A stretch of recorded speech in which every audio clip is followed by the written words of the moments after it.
गुजरात में सिर्फ मार्केटिंग करने के लिए और क्रिकेट के पीछे 24 की राजनीति करने के लिए क्रिकेट को बलि का बकरा चढ़ा देना।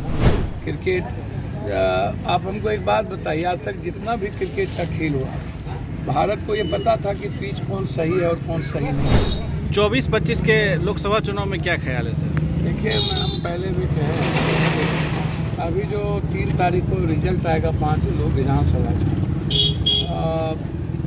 जो आज जो साग जो इमेज नरेंद्र मोदी जी की खत्म हुई है, अभी भी उन्होंने क्रिकेट में भी उन्होंने जिस तरह का इमेज अपना बनाया, क्रिकेट को भी उन्होंने स्वतंत्र नहीं रहने दिया, सबको तो उन्होंने स्वतंत्र नहीं रहने दिया। जो आम आदमी के सेंटिमेंट से जुड़ा हुआ होता है, भावनात्मक लगाव जिन व्यवस्था से, जिन मुद्दों से रहता है क्रिकेट। आप हमको एक बात बताइए, आज तक जितना भी क्रिकेट का खेल हुआ, भारत को ये पता था कि पिच कौन सही है और कौन सही नहीं है। गुजरात में सिर्फ मार्केटिंग करने के लिए और क्रिकेट के पीछे 24 की राजनीति करने के लिए क्रिकेट को बलि का बकरा चढ़ा देना और गुजरात में ला करके बीसीआई के अध्यक्ष और फिर आईपीएल के अध्यक्ष दोनों मिल करके जिस तरीके से, सबको पता था कि हाफ टाइम के बाद न तो बॉल स्विंग करेगा, न तो कोई फास्ट बॉलर काम कर पाएगा, और उसके बाद आप जिस तरीके से निर्णय लिए गुजरात में खिलवाने का, ये क्या है? आप हर व्यवस्था को, हर संस्था को ध्वस्त करते जा रहे हैं। तो चुनाव की जो प्रक्रिया है वो तो आपको समझ में अभी आएगी। सवाल उठता है कि सरकार अच्छा काम कर रही है, सरकार को चाहिए कि जो चीज़ें वो हम कर रहे हैं, जैसे 75% आरक्षण की बात है, तो 75% आरक्षण के मुद्दे को हम कम भुना पाए और दूसरे मुद्दे ज़्यादा बीजेपी वाले ने भुना लेता है। उसकी मार्केटिंग, उसका स्ट्रॉन्ग कंटेंट्स होता है, वो उसको कर लेता है।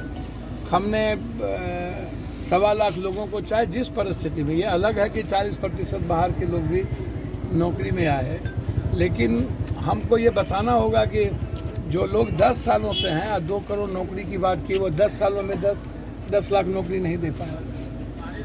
हमको यह बताना होगा। लगातार हम विशेष पैकेज की मांग करते हैं। हम तो कहते हैं बराबर से कि बिहार को विशेष पैकेज चाहिए, तो उसी तरह कोसी सीमांचल को विशेष इकोनॉमिकल जोन की आवश्यकता है, इकोनॉमिकल स्टेटस की आवश्यकता है, क्योंकि लगभग जो बाढ़ की स्थिति है, बाढ़ से निजात जो फरक्का बांध का है, डैम का है, आपको बीरपुर बांध का है, और हाई डैम की जो बात हो रही है, ये कोई नया तो हो नहीं रहा है, लेकिन आप कभी भी भारत सरकार, और जब भी किसी भी सरकार का डबल इंजन होता है, चाहे पहले भी था और अभी भी है, तो हाई डैम की बात याद नहीं आती है, विशेष पैकेज की बात याद नहीं आती है। जब दोनों की सरकार थी 17 साल, तो हम लोग विशेष पैकेज क्यों नहीं ले पाए?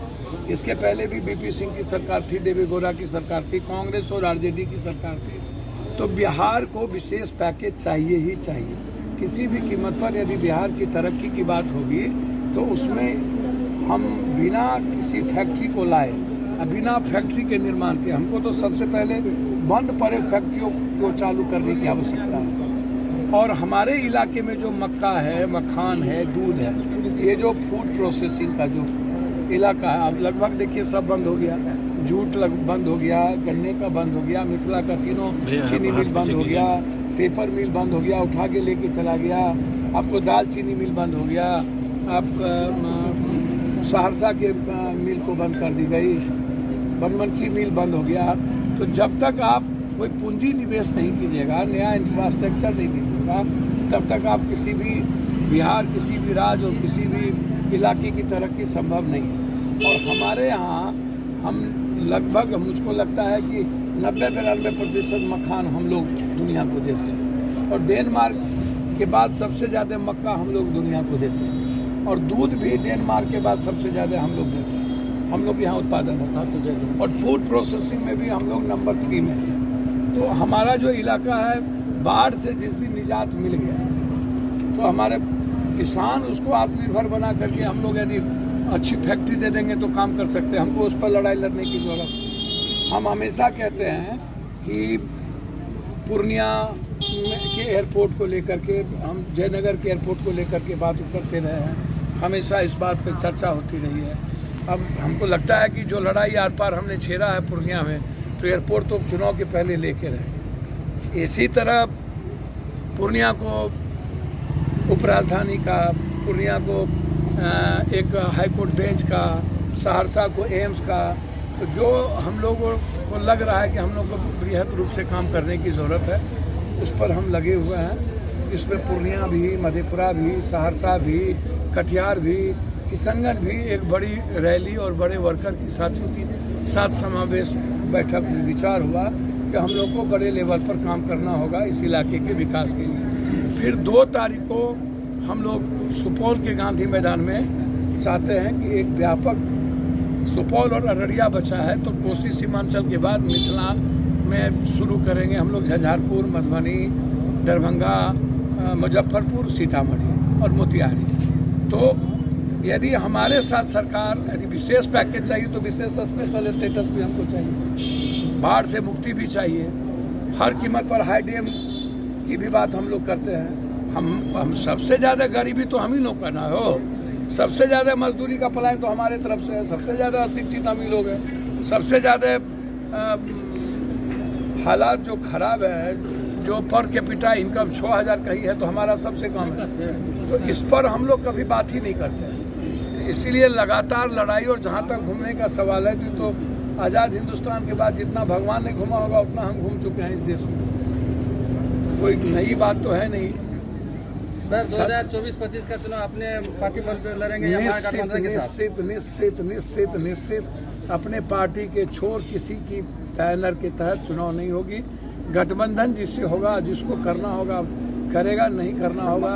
वोटरों में सर चर्चाएं हैं जो किस क्षेत्र से चुनाव लड़ा जाएगा, साथ देगी। हमने तो हमेशा कहीं बीजेपी अभी भी नीतीश कुमार जी पर जब हमला हुआ जबरदस्ती, जो बात आई तो सबसे पहला आदमी हम हैं, हमने उसको डिफाइन किया, हमने उस बातों को रखा। जब कभी सीबीआई, ईडी को लेकर के हमला होता है तो हम अपनी बात मजबूती से रखते हैं। तो इसको आप ऐसे समझिए ना सर। किस क्षेत्र से चुनाव लड़ा जाएगा सर? सर हमको तो एक बात समझ में नहीं आती है कि आप जो बात को तर्क करते हैं और जिस बात का कोई आप पत्रकार थी क्या कहते हैं, प्रवक्ता तो है नहीं। मैंने आपको पहले भी कहा कि मेरा इंटरेस्ट कांग्रेस की आइडियोलॉजी और कांग्रेस की जो वे ऑफ विकास का है और आम आदमी को साथ ले चलने का हमेशा वहाँ रहा है। और हम हमेशा महागठबंधन को मजबूत किया विचारों को लेकर के, और हमेशा जब भी हमला हुआ तब तो तय उनको करना है। मैं बार बार कहता हूँ, और आगे जो भी तय करना होगा जनता तय कर। आपने तो सर पार्टी का क्लियर कर दिया, जो अपने ही पार्टी से चुनाव लड़ा जाएगा लोकसभा चुनाव। क्षेत्र भी सर जाते जाते क्लियर कर दीजिए किस क्षेत्र से। मैंने हमेशा आपसे कहा कि मेरे लिए, पहले भी हम कहे हुए हैं कि बार बार यही चर्चा होती है कि पूर्णिया या मधेपुरा, सहरसा या सुपौल, मेरे लिए ये मैटर नहीं है। मैं कई बार कह चुका हूँ। प्रॉब्लम ये है कि पूर्णिया में किसी तरह की जाति धर्म बात नहीं होती। हमेशा पूर्णिया जाति को उठ करके पप्पू यादव के साथ खड़ा रहा, और कभी भी नहीं पूछा जाता है वहाँ। एक पूर्णिया हमेशा प्रधानमंत्री और सीएम पीएम कोई रहे, पूर्णिया को पप्पू यादव, इस इलाके को पप्पू यादव। मैं आपको पहले भी कह चुका हूँ कि मेरे लिए सीएम और पीएम मैटर नहीं रखता, मेरे लिए कोसी सीमांचल मैटर रखता है, मेरे लिए आगे जनता। पैनोरमा ग्रुप, जो सोचता है वो करता है। ये लो मुंह मीठा करो, आज मैंने अपना जॉब छोड़ दिया, अब हम पूर्णिया वापस जाएंगे। जॉब छोड़ दिया है? मतलब ये घर कैसे चलेगा? हम करेंगे क्या? और माँ बाबूजी क्या बोलेंगे? इसलिए मैं एक और मिठाई का डब्बा लाया। अपने बिजनेस के लिए लोन अप्रूव हो गया। अरे लोन अप्रूव हो गया वो तो ठीक है, लेकिन पूर्णिया में हम रहेंगे कहाँ? अपना घर भी तो नहीं है वहाँ। इसलिए तो एक और मिठाई का डब्बा अलग से लाया हूँ। हमने पूर्णिया में घर ले लिया है, पूर्णिया के ई होम्स पैनोरमा में। पूर्णिया में पैनोरमा ग्रुप लेकर आए हैं ई होम्स पैनोरमा। बड़ा घर, आलीशान जिंदगी और अत्याधुनिक सुविधाओं के संग। अरे अब क्यों मुंह मीठा करवा रही हो? क्योंकि हम घर वापसी जो कर रहे हैं। घर वापसी की खुशी पूर्णिया में ई होम्स पैनोरमा के संग। ई homes panorama, luxurious, lifestyle redefined.